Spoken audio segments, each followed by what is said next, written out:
Tel Aviv, Israel. Pada hari yang seharusnya menjadi sorotan bagi kebijakan agresif Israel terhadap jalur Gaza, sebuah insiden tragis dan mengejutkan mengguncang panggung politik dan keamanan global. Perdana Menteri Israel, Benyamin Netanyahu, dilaporkan tertembak oleh seorang penembak jitu, sniper, di bagian lengan kanan saat ia sedang menyampaikan pidato di Tel Aviv.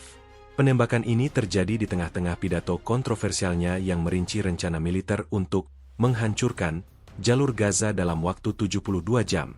Kejadian ini tidak hanya menghentikan pidato yang disiarkan langsung tersebut, tetapi juga memicu kepanikan massal dan segera mendorong spekulasi internasional, terutama dengan dugaan kuat bahwa pelaku adalah agen dari pasukan Quds Iran. Insiden penembakan ini terjadi tepat pukul 14.30 waktu setempat di sebuah ruang terbuka di depan markas besar Kementerian Pertahanan Israel. Acara pidato tersebut, yang dihadiri oleh para pejabat tinggi militer, anggota kabinet, serta perwakilan dari media lokal dan internasional, dirancang sebagai sebuah pernyataan tegas tentang niat Israel untuk mengakhiri ancaman dari Gaza secara definitif. Di tengah pidatonya, saat Netanyahu dengan lantang menyatakan, "Kita akan mengakhiri ancaman ini, satu kali untuk selamanya, dalam 3 hari, Gaza akan menjadi sejarah," sebuah tembakan tunggal terdengar memecah keheningan.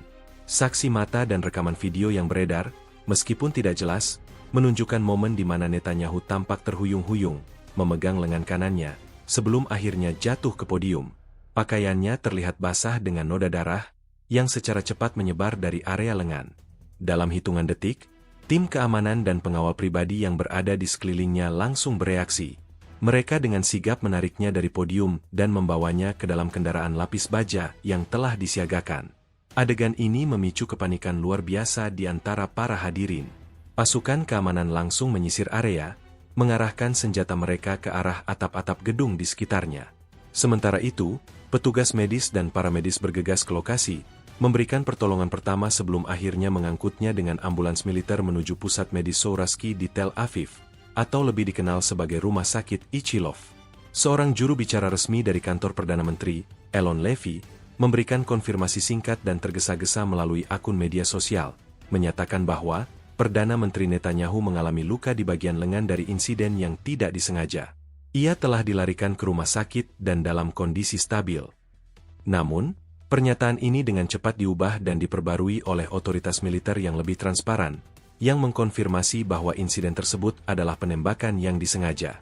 Sumber intelijen Israel, yang tidak mau disebutkan namanya, secara eksplisit menyatakan kepada media bahwa proyektil yang ditemukan di lokasi kejadian adalah jenis peluru kaliber tinggi yang biasa digunakan oleh unit penembak jitu, dan terdapat petunjuk awal yang mengarah kepada keterlibatan pasukan Quds Iran.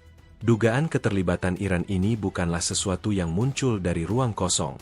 Hubungan antara Israel dan Iran telah berada dalam kondisi ketegangan yang ekstrim selama beberapa dekade, dengan konflik yang sering disebut sebagai perang bayangan. Iran secara historis mendukung kelompok-kelompok seperti Hamas di jalur Gaza, yang dianggap oleh Israel sebagai entitas teroris. Penembakan ini, jika terbukti sebagai ulah Iran, akan menjadi sebuah eskalasi dramatis yang mengubah dinamika konflik menjadi konfrontasi langsung dan terbuka. Motifnya, menurut para analis, sangat jelas. Sebuah respons tajam terhadap ancaman Netanyahu untuk menghancurkan Gaza. Pernyataan tersebut, yang dianggap sebagai ancaman genosidal oleh beberapa pihak, tampaknya memprovokasi Iran untuk mengambil langkah yang belum pernah terjadi sebelumnya. Berita mengenai penembakan Perdana Menteri Israel ini menyebar dengan kecepatan kilat, memicu gelombang kejutan di seluruh dunia. Gedung Putih, melalui juru bicaranya, mengeluarkan pernyataan yang mengutuk keras serangan tersebut dan menawarkan bantuan penuh kepada Israel. Sementara itu, di ibu kota negara lain, para pemimpin dunia menyerukan penahanan diri, dan meminta semua pihak untuk tidak melakukan tindakan yang dapat memperburuk situasi yang sudah tegang. Di jalur Gaza sendiri, laporan dari koresponden lokal menyebutkan bahwa warga Palestina, yang telah hidup dalam ketakutan akan ancaman militer, menyambut berita ini dengan campuran antara kelegaan dan kekhawatiran. Mereka menyadari bahwa insiden ini bisa menjadi bumerang, memicu serangan balasan Israel yang lebih brutal dari yang direncanakan sebelumnya. Pusat medis Souraski, Ichilov, segera menempatkan dirinya dalam status siaga tinggi. Seluruh akses ke rumah sakit ditutup, dan para jurnalis serta warga sipil dihalangi untuk mendekati area. Menurut sumber internal rumah sakit yang tidak berwenang berbicara kepada publik, Perdana Menteri Netanyahu berada di bawah pengawasan ketat oleh tim dokter bedah terkemuka Israel. Luka di lengan kanan, ujar sumber tersebut, tidak mengancam jiwa, tetapi membutuhkan penanganan serius. Ini adalah operasi yang sangat sensitif, dan tim medis kami melakukan yang terbaik untuk menstabilkan kondisinya. Namun, di balik pernyataan meyakinkan tersebut, tersimpan ketegangan yang luar biasa. Seluruh Israel kini menahan napas, menantikan kabar terbaru mengenai kondisi pemimpin mereka, sementara dunia menanti dengan cemas langkah-langkah selanjutnya yang akan diambil oleh sebuah negara yang telah dikenal karena responsnya yang tidak kenal kompromi terhadap setiap agresi. Tel Aviv, Israel. Momen-momen yang menghentikan pidato Perdana Menteri Benyamin Netanyahu pada hari itu di depan markas besar Kementerian Pertahanan Israel kini terekam dalam ingatan publik sebagai salah satu insiden paling dramatis dalam sejarah politik modern Israel. Waktu penembakan, yang menurut catatan keamanan terjadi pada pukul 14:31:05 waktu setempat, adalah presisi yang mematikan.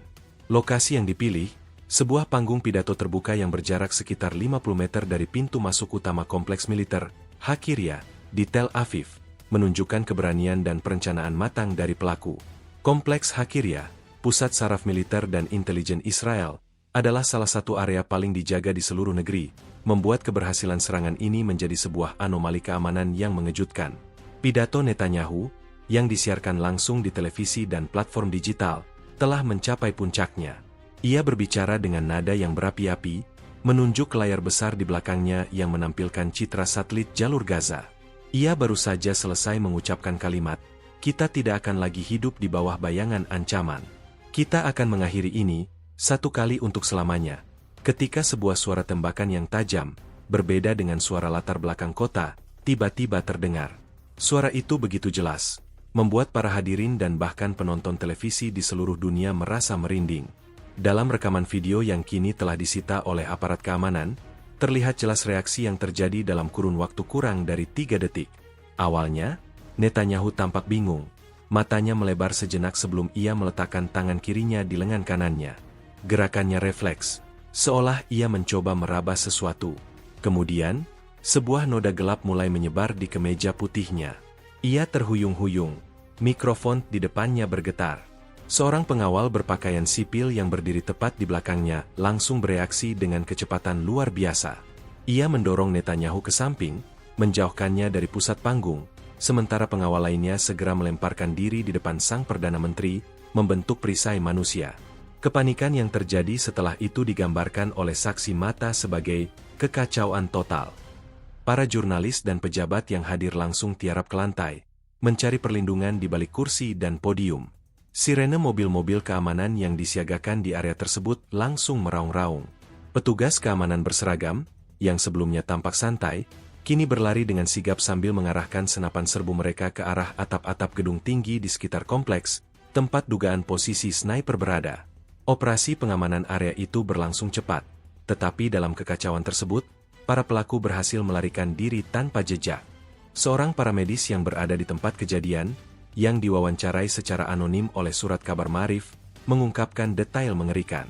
Luka di lengannya tidak kecil, ujarnya, ada pendarahan yang cukup signifikan. Tim medis kami segera menekan luka itu dan menghentikan pendarahan. Ia sadar, tapi tampak syok. Netanyahu, meskipun terluka, dilaporkan terus bertanya tentang keamanan para staf dan hadirin lainnya. Ia terus bergumam, apakah semua orang baik-baik saja? Tambah para medis itu. Tim medis lapangan segera menyuntikkan obat penghilang rasa sakit dan membalut luka dengan perban steril sebelum membawanya ke ambulans yang sudah siap. Proses evakuasi dari lokasi kejadian menuju rumah sakit Ichilov berlangsung dengan kecepatan kilat. Rute yang biasanya ditempuh dalam waktu 15 menit, berhasil diselesaikan dalam waktu kurang dari 8 menit berkat pengawalan ketat dari konvoi militer dan polisi. Helikopter juga disiagakan. Namun tim keamanan memutuskan evakuasi darat lebih cepat dan aman dalam situasi yang mendesak. Selama evakuasi, unit khusus anti-teror dan unit sabotase militer Israel, Sayeret Matkal, segera melakukan penyisiran menyeluruh di seluruh area. Mereka mencari petunjuk, termasuk sisa-sisa proyektil, jejak kaki, atau bahkan peralatan yang ditinggalkan oleh pelaku. Sebuah tim khusus dari Shin Bet, Badan Keamanan Israel, juga diterjunkan untuk menginterogasi para saksi mata dan memeriksa rekaman CCTV dari semua gedung di sekitar lokasi. hingga laporan ini ditulis, tidak ada informasi resmi yang dirilis mengenai temuan-temuan dari penyelidikan awal tersebut.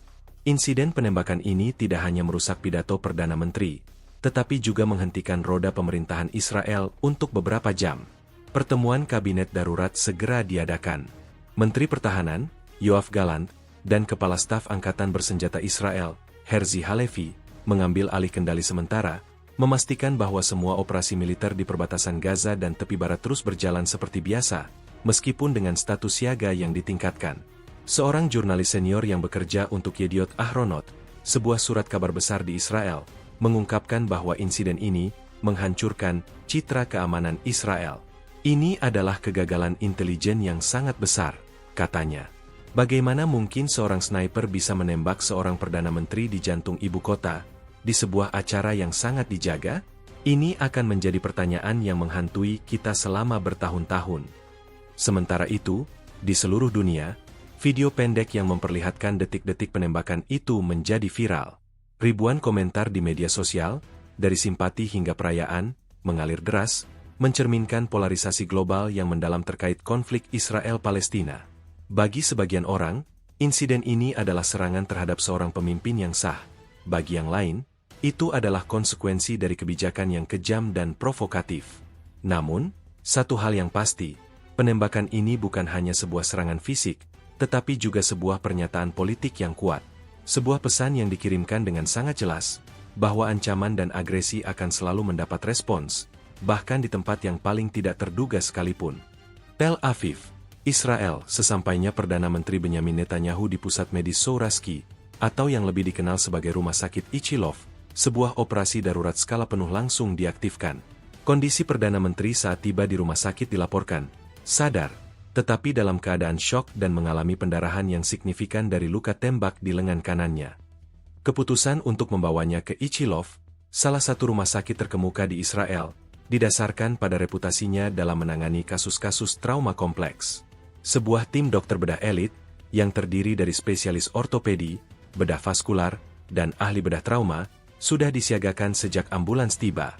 Menurut sumber yang dekat dengan tim medis, yang berbicara dengan syarat anonim kepada surat kabar Haaretz, proyektil yang mengenai Netanyahu adalah jenis peluru kaliber 7,62 mm, yang umum digunakan pada senapan sniper. Luka yang ditimbulkan sangat bersih, menunjukkan ketepatan penembak, ujar sumber tersebut. Peluru itu tidak mengenai arteri utama atau tulang, melainkan menembus jaringan lunak dan otot di bagian atas lengan. Meskipun tidak mengancam nyawa secara langsung, ada risiko kerusakan saraf dan infeksi yang harus segera ditangani. Tim dokter, yang dipimpin oleh Dr. Avraham Turgeman, kepala bedah trauma, langsung membawa Perdana Menteri ke ruang operasi. Prosedur yang dilakukan bukan hanya sekadar mengeluarkan proyektil. Mereka juga harus memastikan tidak ada serpihan peluru yang tertinggal, membersihkan luka secara menyeluruh untuk mencegah infeksi, dan menjahit jaringan otot yang rusak. Operasi berlangsung selama kurang lebih 90 menit. Selama prosedur, tim dokter berhasil mengeluarkan proyektil dan membersihkan area luka. Namun, mereka juga menemukan kerusakan pada beberapa saraf kecil, yang menurut Dr. Turgeman bisa membutuhkan waktu berbulan-bulan untuk pulih sepenuhnya, dan ada kemungkinan bahwa gerakan dan sensitivitas di lengan kanannya tidak akan pernah kembali normal 100%. Setelah operasi selesai, Netanyahu dipindahkan ke unit perawatan intensif, ICU, di bawah pengawasan ketat. Ruangan ICU tempat ia dirawat telah diisolasi dan dikelilingi oleh pasukan keamanan dari Shin Bet dan IDF, pasukan pertahanan Israel. Tidak ada satupun staf rumah sakit yang tidak memiliki izin khusus yang diperbolehkan masuk. Seorang perawat yang bekerja di lantai yang sama, yang diwawancarai secara anonim oleh Yediot Ahronot, menggambarkan suasana di rumah sakit sebagai sangat tegang dan penuh rahasia. Kami semua merasa cemas, katanya. Kami tidak diizinkan mendekati area itu, tetapi kami tahu bahwa kami sedang merawat pasien paling penting di negara ini. Pernyataan resmi pertama dari rumah sakit dirilis beberapa jam setelah operasi. Direktur Rumah Sakit Ichilov, Profesor Roni Gamzu, mengadakan konferensi pers singkat di lobi rumah sakit yang dipadati oleh wartawan dari seluruh dunia. Kami dengan bangga mengumumkan bahwa operasi berjalan sukses dan Perdana Menteri dalam kondisi stabil dan sadar, ujar Gamzu. Lukanya tidak mengancam jiwa. Saat ini ia sedang beristirahat dan akan tetap berada di rumah sakit selama beberapa hari untuk pemulihan dan observasi. Ia menolak untuk memberikan detail lebih lanjut mengenai kerusakan saraf atau prognosis jangka panjang dengan alasan privasi pasien. Namun, pernyataan ini berhasil meredakan kekhawatiran publik yang meluas. Meskipun laporan medis resmi terkesan meyakinkan, sumber-sumber internal dan analisis ahli mulai mengemukakan pertanyaan yang lebih mendalam. Seorang mantan dokter militer Israel, Kolonel Purnawirawan Dr. Moshe Yalon, yang sekarang menjadi analis keamanan, menyatakan kepada Channel 12 News bahwa peluru yang menembus jaringan otot dan saraf bisa menyebabkan komplikasi jangka panjang yang signifikan. Rehabilitasi akan menjadi proses yang panjang, dan ini bisa mempengaruhi kemampuannya untuk menjalankan tugas-tugasnya sebagai Perdana Menteri. Komentar ini memicu spekulasi mengenai masa depan politik Netanyahu, terutama dalam situasi krisis yang sedang berlangsung. Selama masa pemulihan, Perdana Menteri Israel akan menjalani terapi fisik intensif. Ahli fisioterapi yang merawatnya akan berfokus pada pemulihan gerak dan kekuatan di lengan kanannya. Lengan yang dominan bagi Netanyahu, yang digunakan untuk menulis dan memberikan isyarat, akan menjadi fokus utama pemulihan ini. Proses ini diperkirakan akan memakan waktu berbulan-bulan, dan para stafnya harus menyesuaikan diri dengan jadwal kerja yang lebih ringan dan kemungkinan adanya keterbatasan fisik.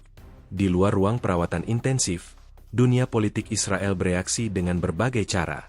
Presiden Israel, Isaac Herzog, mengunjungi rumah sakit dan mengeluarkan pernyataan yang mendesak persatuan nasional. Di saat seperti ini, kata Herzog, kita harus berdiri bersama sebagai satu bangsa. Serangan terhadap Perdana Menteri adalah serangan terhadap kita semua. Saya berdoa untuk kesembuhan penuh dan cepat. Namun, para pemimpin oposisi, seperti Yair Lapid, meskipun menyampaikan simpati, juga menyuarakan keprihatinan mereka tentang kegagalan keamanan yang tidak dapat dimaafkan.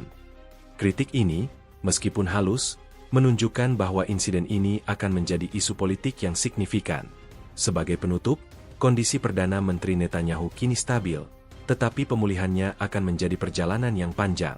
Sebuah misi penyelamatan nyawa yang sukses, baik di lokasi penembakan maupun di ruang operasi, telah berhasil menghindari tragedi yang lebih besar.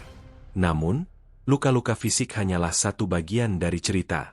Kerusakan pada reputasi keamanan Israel dan potensi dampak politik jangka panjang dari insiden ini akan menjadi warisan dari peristiwa mengerikan ini. Dan di tengah semua itu, rakyat Israel hanya bisa menunggu dan berharap, sambil bertanya-tanya apa yang akan terjadi selanjutnya.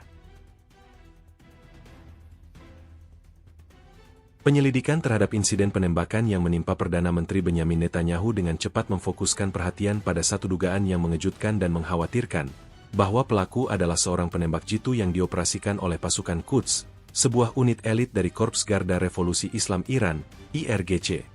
Dugaan ini muncul dari analisis awal yang dilakukan oleh Badan Intelijen Domestik Israel, Shin Bet, dan Badan Intelijen Asing, Mossad. Sumber intelijen senior yang tidak mau disebutkan namanya, yang diwawancarai oleh surat kabar The Times of Israel, mengungkapkan bahwa beberapa petunjuk forensik dan intelijen menunjuk ke arah Iran. Proyektil yang ditemukan di lokasi kejadian adalah peluru kaliber 7,62x54 mm, yang secara spesifik digunakan oleh senapan sniper Dragunov SVD yang diproduksi Rusia, kata sumber tersebut.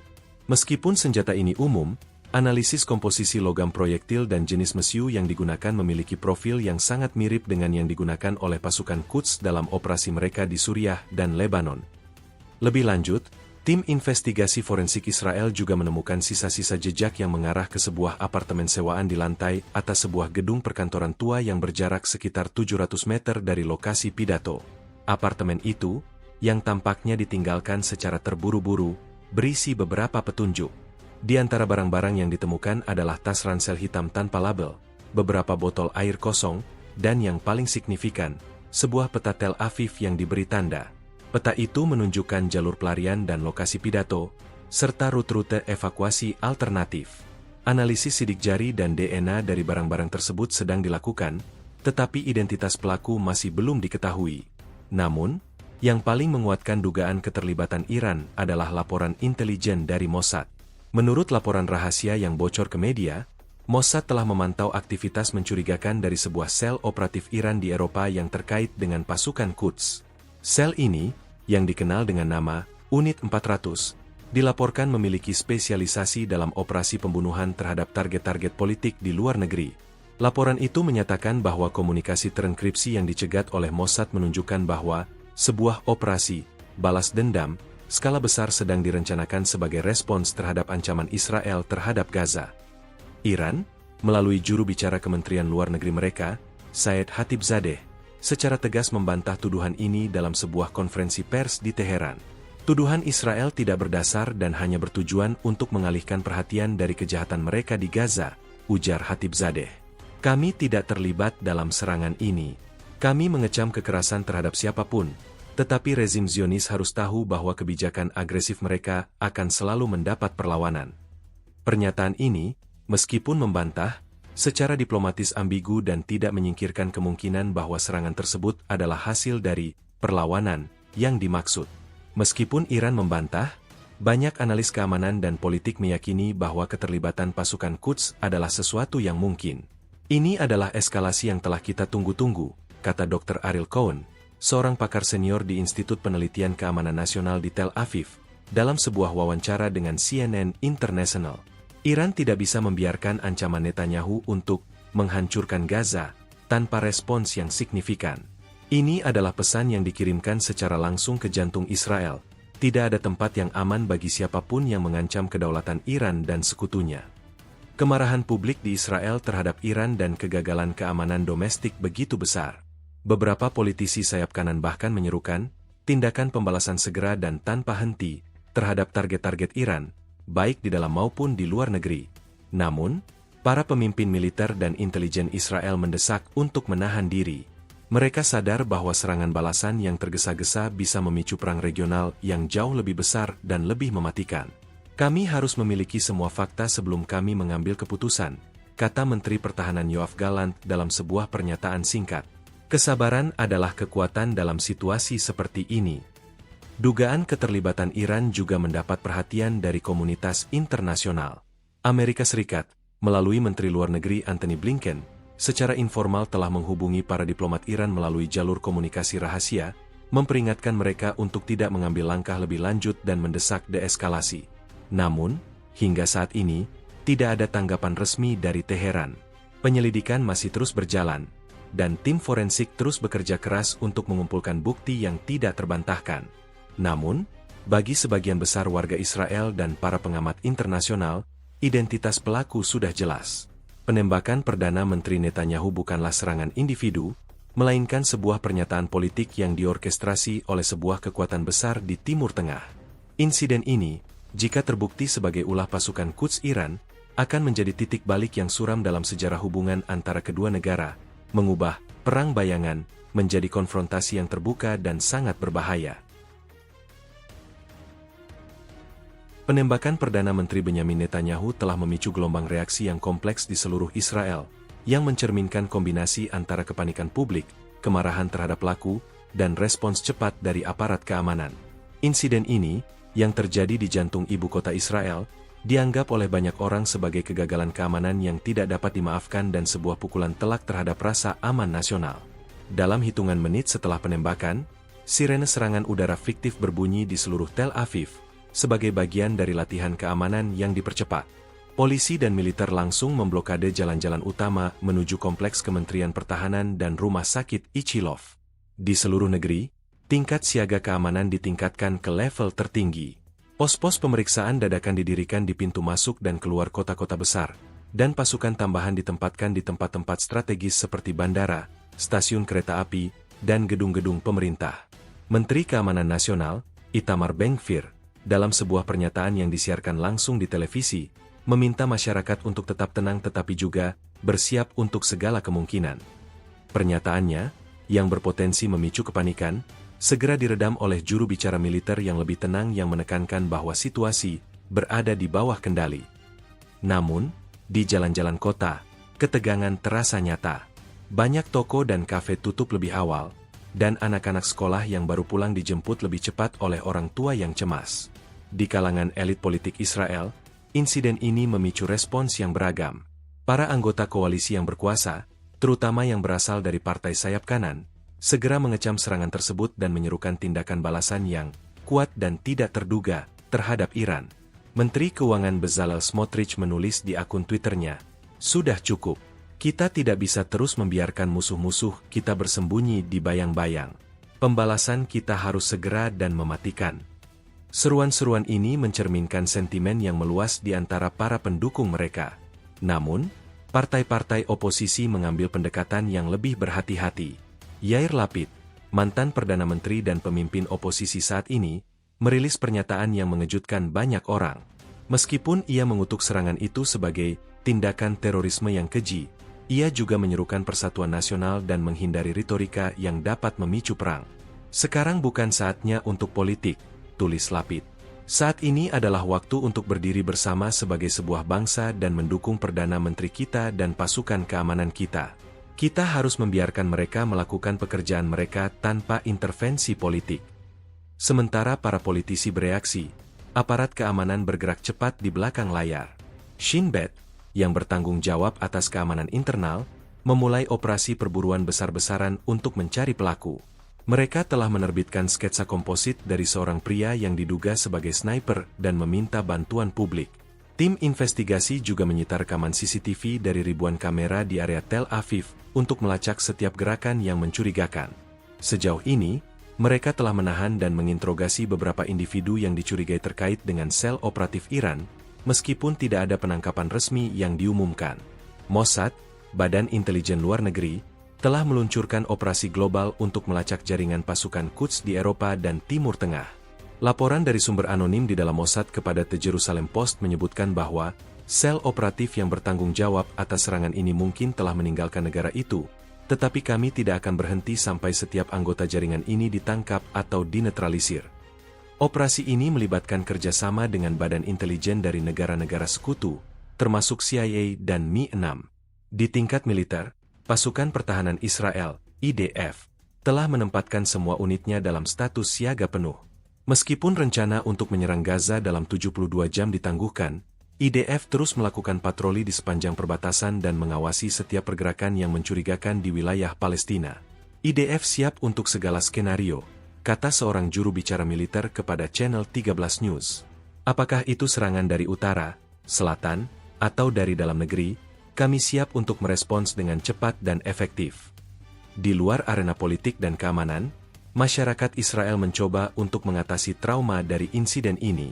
Banyak warga yang diwawancarai oleh media mengungkapkan perasaan ketakutan dan ketidakpastian. "Saya tidak pernah berpikir ini akan terjadi di sini, di Tel Aviv," kata seorang wanita parubaya yang tinggal di dekat lokasi penembakan. "Saya selalu merasa aman di ibu kota. Tapi sekarang, saya tidak tahu lagi." Perasaan ini mencerminkan kekhawatiran yang mendalam bahwa konflik dengan musuh-musuh Israel, terutama Iran, telah menembus batas-batas dan sekarang mengancam kehidupan sehari-hari mereka. Secara keseluruhan, reaksi internal Israel terhadap penembakan Perdana Menteri adalah gambaran dari sebuah bangsa yang berada di persimpangan jalan. Mereka dihadapkan pada pilihan sulit. Apakah akan membalas dengan kekerasan, yang berisiko memicu perang regional, ataukah akan menunjukkan penahanan diri dan diplomasi? Respons yang dipilih akan menentukan tidak hanya masa depan Perdana Menteri yang terluka, tetapi juga masa depan keamanan dan stabilitas seluruh kawasan.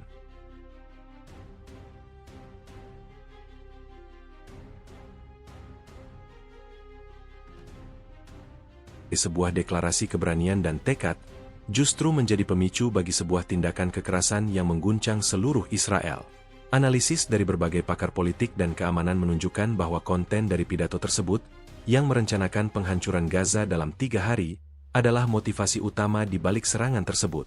Pidato Netanyahu dimulai dengan nada yang keras, di mana ia mengkritik komunitas internasional karena apa yang ia sebut sebagai kelemahan dan pengkhianatan dalam menghadapi ancaman teroris dari Gaza.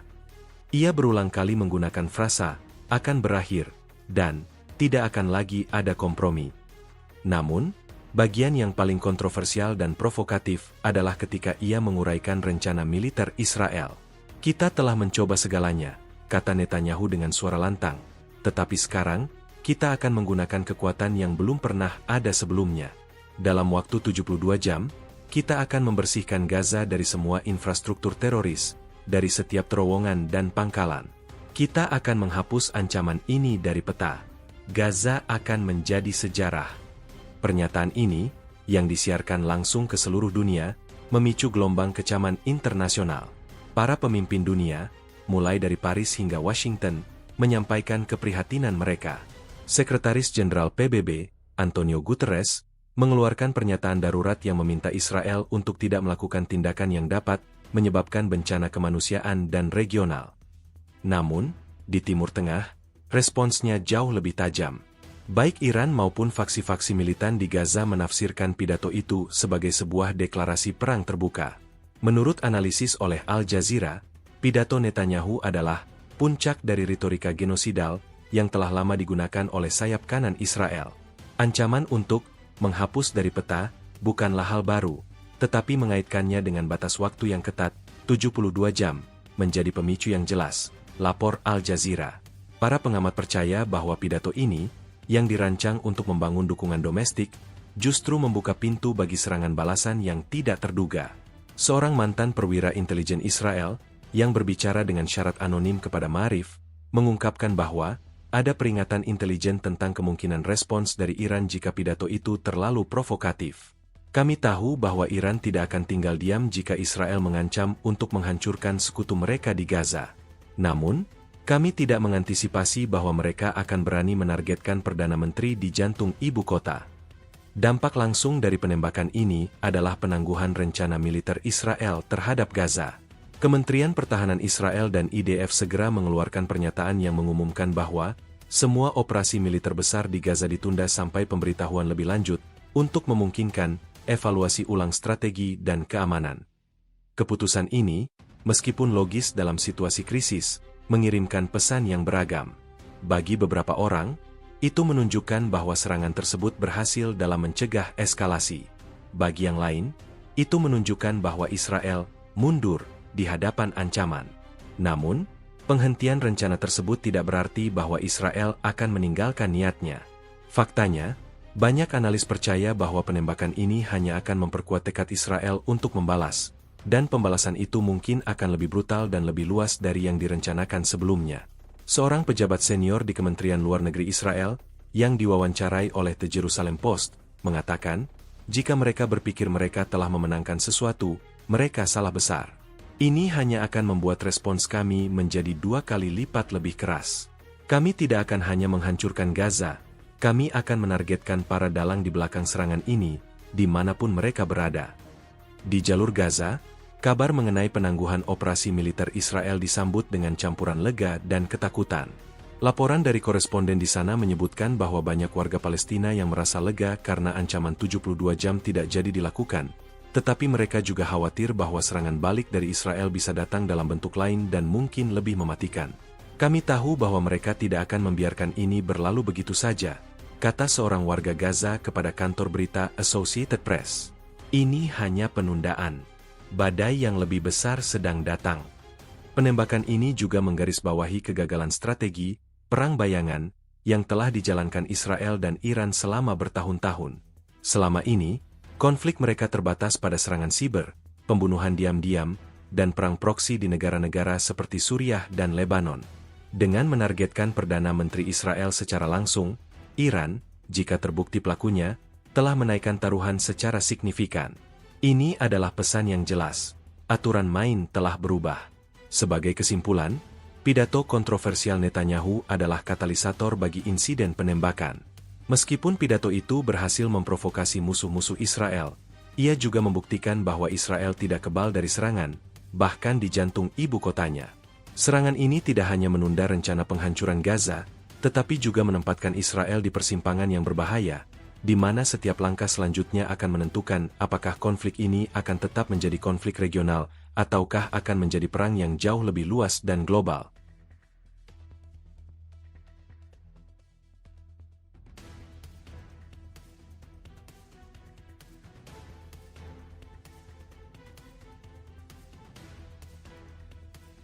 Teheran, Iran, Washington DC, Amerika Serikat. Penembakan Perdana Menteri Israel telah memicu respons yang sangat berbeda di panggung internasional, mencerminkan ketegangan global yang sudah ada.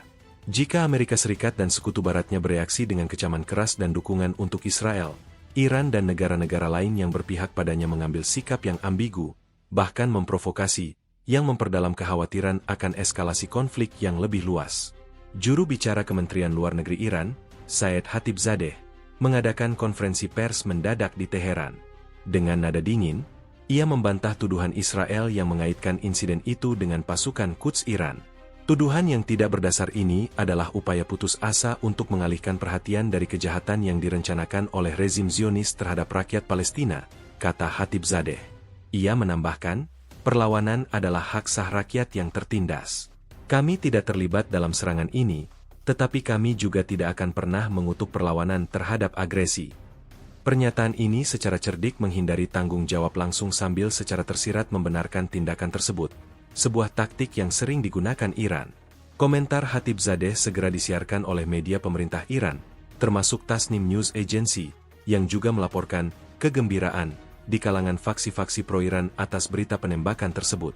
Di sisi lain, reaksi dari Amerika Serikat sangat cepat dan tegas. Dalam sebuah konferensi pers di Gedung Putih, Presiden Joe Biden mengutuk serangan itu sebagai tindakan terorisme yang keji, dan berjanji bahwa Amerika Serikat akan berdiri teguh di samping sekutu terdekat kita, Israel. Ia menambahkan bahwa AS akan memberikan semua bantuan yang diperlukan untuk menangkap para pelaku dan memastikan keamanan Israel. Menteri Luar Negeri Antony Blinken segera menghubungi Menteri Luar Negeri Israel dan sekutu-sekutu di Timur Tengah, mendesak deeskalasi dan menyerukan semua pihak untuk menahan diri. Namun, banyak analis melihat pesan ini sebagai pesan ganda, yang menunjukkan bahwa meskipun AS mendukung Israel, mereka juga berusaha mencegah konflik yang tidak terkendali. Respons dari negara-negara Eropa juga beragam. Presiden Prancis, Emmanuel Macron, mengeluarkan pernyataan yang mengutuk semua bentuk kekerasan politik dan menyerukan penyelidikan yang cepat dan transparan. Ia juga meminta semua pihak untuk kembali ke meja perundingan dan menghindari eskalasi yang akan merusak stabilitas kawasan. Jerman, Inggris, dan Italia mengeluarkan pernyataan serupa yang mengutuk serangan dan menyampaikan simpati mereka kepada Perdana Menteri Netanyahu. Namun, di balik pernyataan-pernyataan resmi ini, ada kekhawatiran yang mendalam. Sumber diplomatik di Brussels, yang berbicara kepada Politico Europe, mengungkapkan kekhawatiran bahwa, jika Israel membalas terhadap Iran, ini bisa memicu Perang Dunia Ketiga. Kita tidak bisa membiarkan ini terjadi.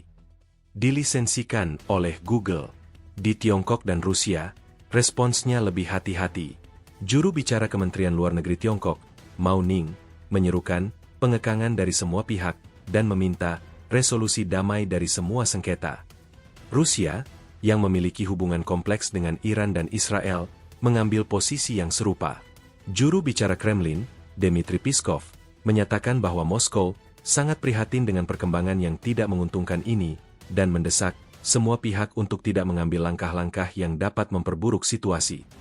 Analisis dari TASS News Agency Rusia menunjukkan bahwa Moskow khawatir akan dampak konflik regional terhadap harga minyak global dan stabilitas kawasan, di mana Rusia memiliki kepentingan strategis yang besar.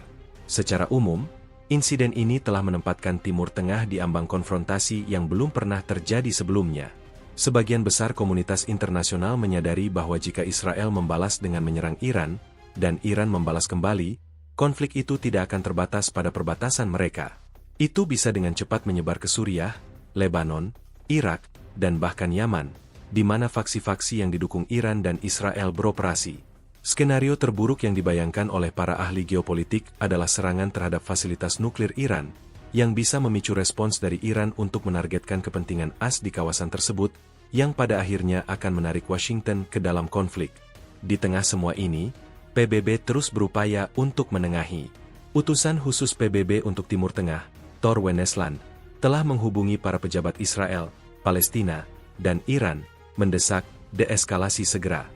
Namun, dengan retorika yang begitu panas dan dugaan kuat akan keterlibatan Iran, upaya diplomatik ini mungkin datang terlalu terlambat. Reaksi internasional terhadap penembakan Perdana Menteri Israel adalah cerminan dari sebuah dunia yang semakin terpecah. Meskipun ada konsensus umum bahwa kekerasan politik harus dikutuk, perbedaan dalam menyikapi siapa yang harus disalahkan dan apa yang harus dilakukan selanjutnya menunjukkan bahwa jalan menuju perdamaian di kawasan ini akan sangat sulit, dan setiap salah langkah bisa memiliki konsekuensi global yang mengerikan.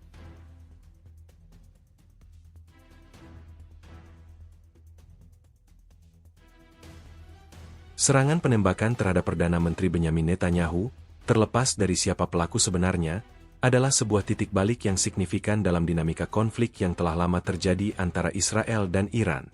Analisis mendalam dari para ahli geopolitik, intelijen, dan militer menunjukkan bahwa motif di balik serangan ini sangat kompleks, melibatkan perpaduan antara respons politik langsung dan strategi militer jangka panjang. Menurut Dr. Meir Ben Shabbat, seorang mantan penasihat keamanan nasional Israel, yang diwawancarai oleh Kan News, serangan ini adalah sebuah pesan yang sangat jelas dan disengaja dari Iran. Selama ini, kita telah berada dalam apa yang kita sebut perang bayangan, kata Ben Shabbat. Kita menyerang fasilitas nuklir mereka, membunuh ilmuwan mereka, dan mengebom milisi pro-Iran di Suriah.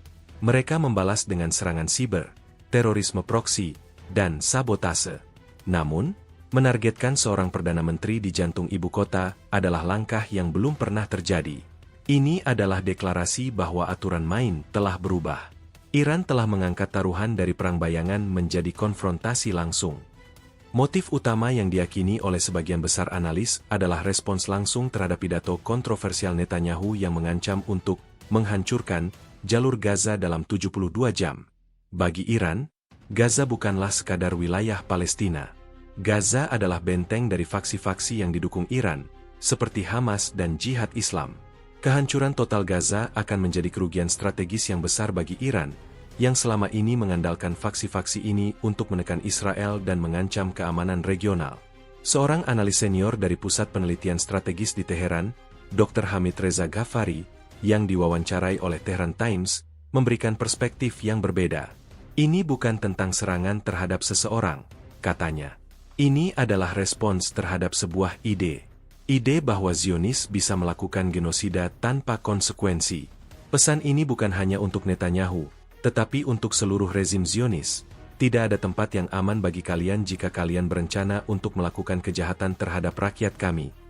Pernyataan ini menunjukkan bahwa dari sudut pandang Iran, serangan ini adalah bagian dari perlawanan yang lebih besar. Namun, di balik motif yang terlihat jelas ini, ada lapisan yang lebih dalam. Para ahli percaya bahwa Iran memiliki beberapa tujuan strategis dengan melakukan serangan ini.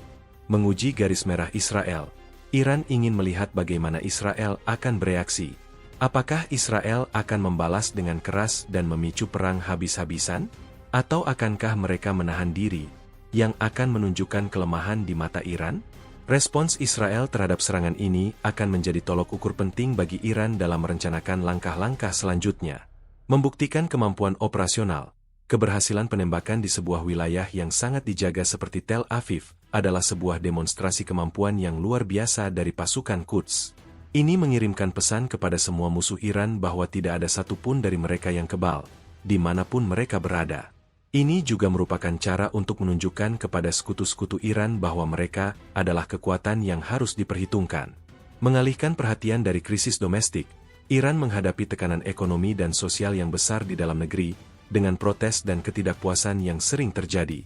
Serangan terhadap Netanyahu dapat menjadi cara bagi pemerintah Iran untuk mengalihkan perhatian publik dari masalah-masalah internal ke konflik eksternal, dengan memunculkan sentimen nasionalisme dan persatuan dalam menghadapi musuh bersama.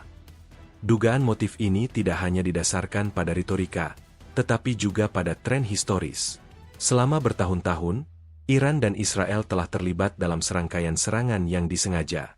Contohnya, serangan siber Iran terhadap infrastruktur air Israel dan pembunuhan ilmuwan nuklir Iran yang diduga dilakukan oleh Mossad. Serangan terhadap Netanyahu adalah serangan balik terbesar dari Iran hingga saat ini.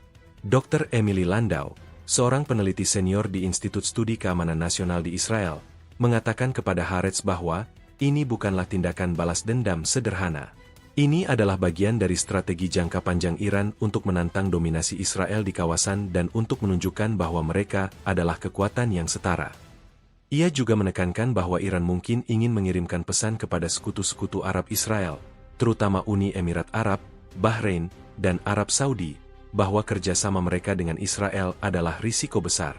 Di sisi lain, Israel tidak bisa membiarkan serangan ini tanpa respons. Kegagalan untuk membalas akan dianggap sebagai tanda kelemahan dan akan mendorong Iran untuk melakukan serangan yang lebih berani di masa depan.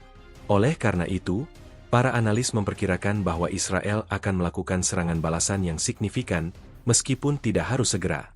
Serangan itu bisa berupa serangan siber besar-besaran, serangan terhadap fasilitas militer Iran di Suriah atau Lebanon, atau bahkan serangan langsung terhadap target militer di dalam wilayah Iran. Sebagai kesimpulan, penembakan Perdana Menteri Netanyahu bukanlah sebuah insiden terisolasi. Ini adalah puncak dari ketegangan yang meningkat, sebuah pernyataan yang disengaja dari Iran yang menandai transisi dari perang bayangan menjadi konfrontasi yang terbuka dan berbahaya. Motifnya jelas, untuk menghentikan Israel, menguji batas-batasnya, dan menunjukkan kekuatan Iran. Dan dalam melakukannya, mereka telah menempatkan Timur Tengah pada jalur yang tidak pasti menuju konflik yang lebih besar.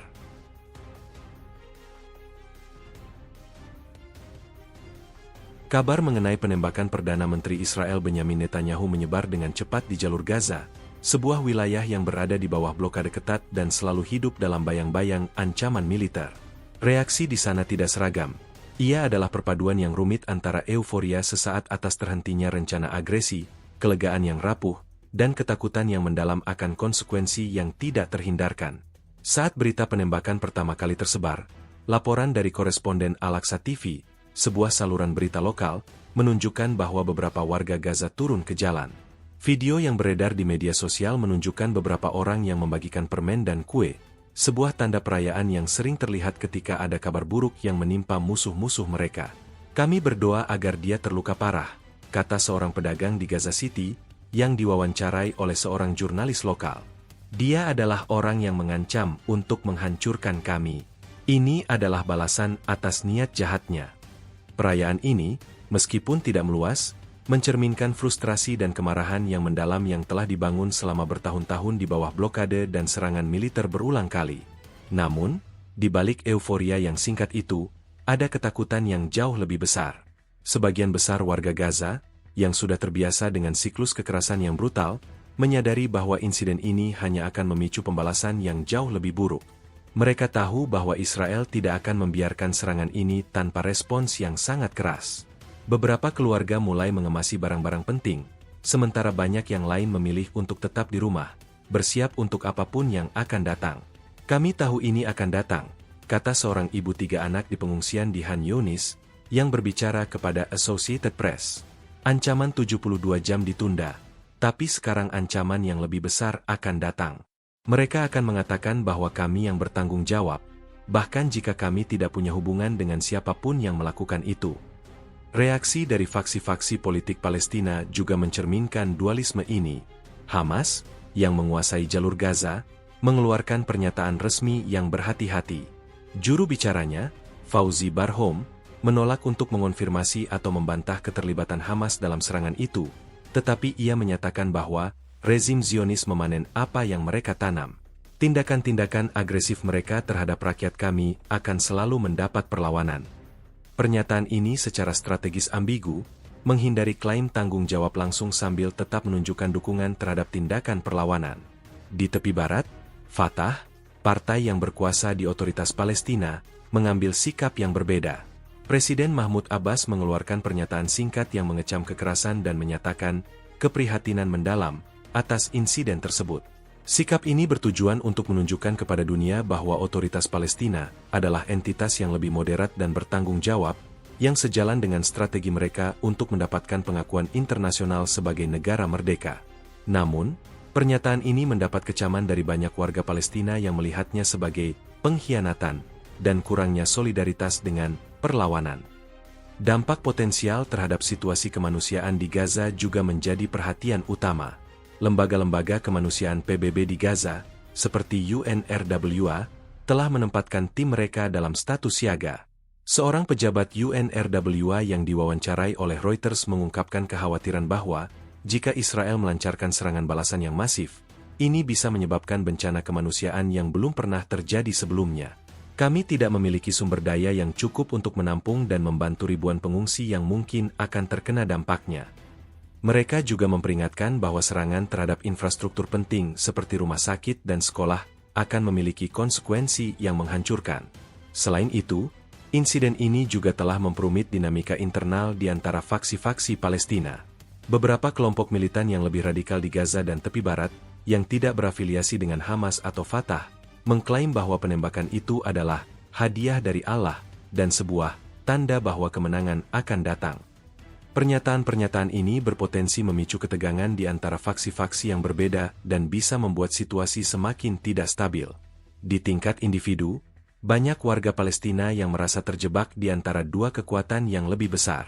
Mereka tahu bahwa perbuatan satu orang, atau satu kelompok, di Tel Aviv akan berdampak pada kehidupan mereka, meskipun mereka tidak memiliki kendali atasnya.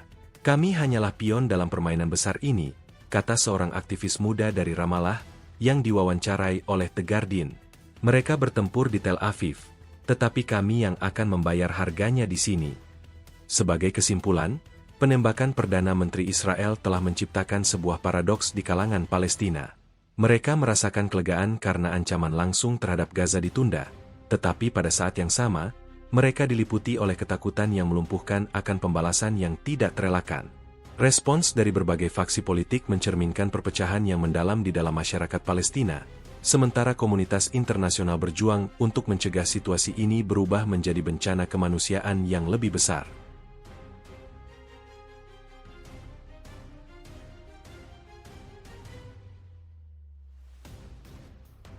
Penembakan Perdana Menteri Benyamin Netanyahu telah memicu analisis mendalam dari para pakar militer dan hubungan internasional di seluruh dunia.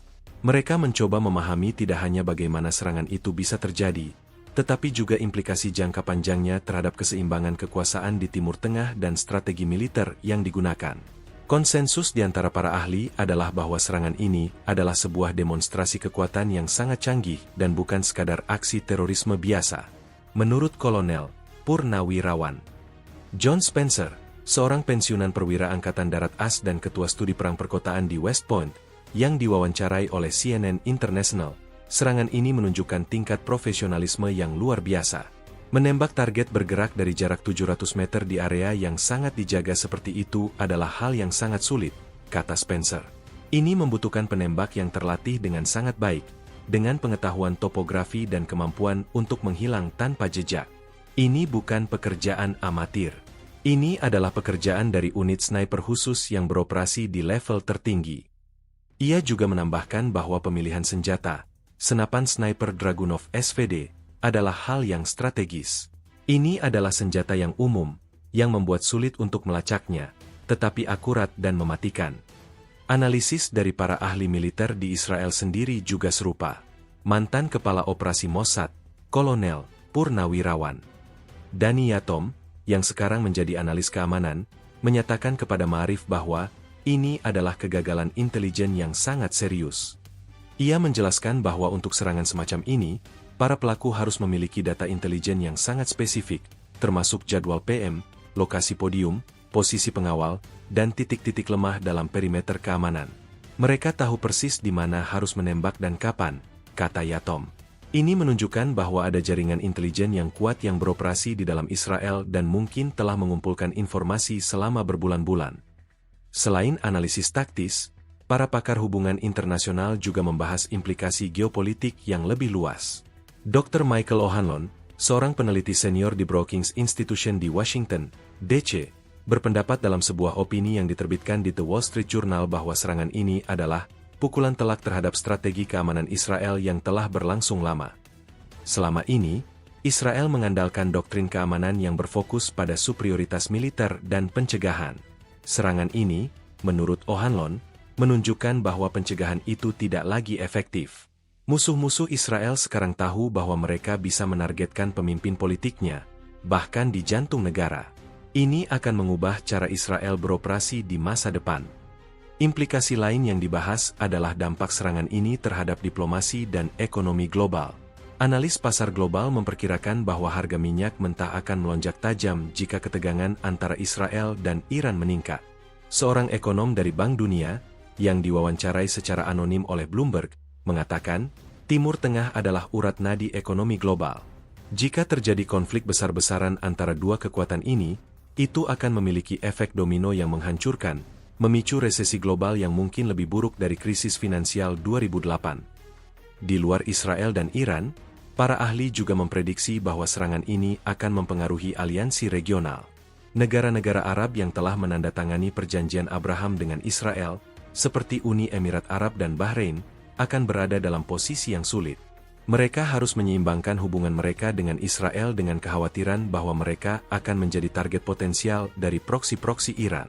Sementara itu, Arab Saudi, yang memiliki hubungan tegang dengan Iran, mungkin akan melihat insiden ini sebagai kesempatan untuk memperkuat kerjasama keamanan dengan Israel. Ini akan mendorong semua pihak untuk memilih sisi, kata Dr. Hasan Ahmadian, seorang ahli Timur Tengah dari Universitas Tehran, dalam sebuah wawancara dengan Press TV, media Iran. Tidak ada lagi ruang untuk berada di tengah. Para pakar juga menganalisis respons potensial dari Israel. Mereka setuju bahwa Israel tidak akan membiarkan serangan ini tanpa pembalasan. Namun, bentuk pembalasannya masih menjadi perdebatan. Beberapa berpendapat bahwa Israel harus menargetkan fasilitas militer Iran di Suriah atau Lebanon, yang merupakan wilayah abu-abu di mana Iran beroperasi. Yang lain berpendapat bahwa Israel harus menyerang target di dalam Iran, seperti fasilitas nuklir atau pangkalan IRGC, untuk mengirimkan pesan yang paling keras.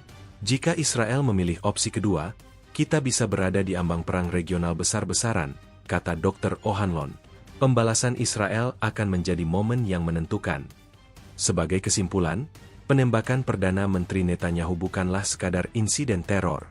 Itu adalah sebuah pernyataan yang cermat dan terukur, yang dirancang untuk mencapai tujuan politik dan strategis yang luas. Analisis dari para pakar militer menunjukkan kecanggihan operasional pelaku, sementara para ahli hubungan internasional menggarisbawahi bahwa serangan ini telah mengubah aturan main dan menempatkan Timur Tengah pada jalur yang berbahaya menuju konfrontasi langsung. Respons Israel terhadap serangan ini akan menjadi salah satu keputusan paling penting yang pernah mereka ambil, dengan implikasi yang akan dirasakan di seluruh dunia.